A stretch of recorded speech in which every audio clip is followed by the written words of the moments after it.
I was like the smart kid. I got straight A's, and so going to Yale seemed like the perfectly logical conclusion to that. In Yale, they say it's like the best education you can get. It's not a good education because it doesn't answer the most important questions of life, like who am I, where am I going, what's the meaning of life? So I graduated, I was totally adrift, just confused, and I was lost. In my search for meaning and afterward, I came up with this image of a frozen lake.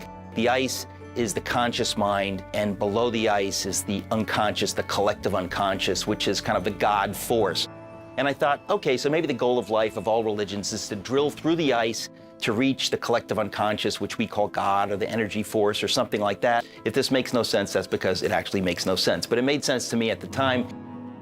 Well, one night I had this dream, and in the dream I'm standing on the frozen surface of Candlewood Lake in Danbury, Connecticut, where I grew up. And we're ice fishing, and there's a hole in the ice, and I look down and I see a fish sticking its nose out of the hole, which if you've ever ice fished, never happens. And in the dream, I look down and I reach down, I pick it up, and it's a pickerel or a pike. It's this bronze green color.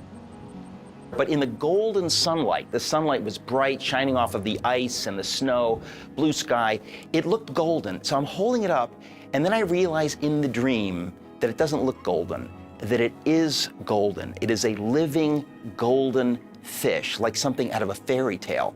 And suddenly in the dream, it just kind of dropped into my head that God was speaking, and I realized that God has just one-upped me with my own symbol system. And he said to me, Eric, you wanted to touch inert water, to touch this collective unconscious. I have something more for you. I have my son, Ichthus, Jesus Christ, the Son of God, our Savior, a living person. In the dream, I suddenly realized God was speaking to me and telling me that Jesus is Lord.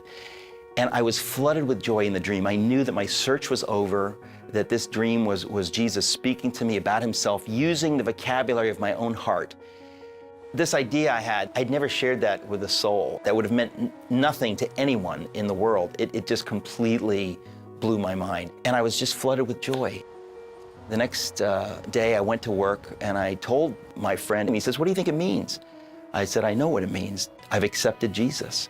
And I never would have said that before. It would have made me cringe to say something like that, but I just knew that this was true. And that's 26 years ago. It just changed everything, and it was a true miracle.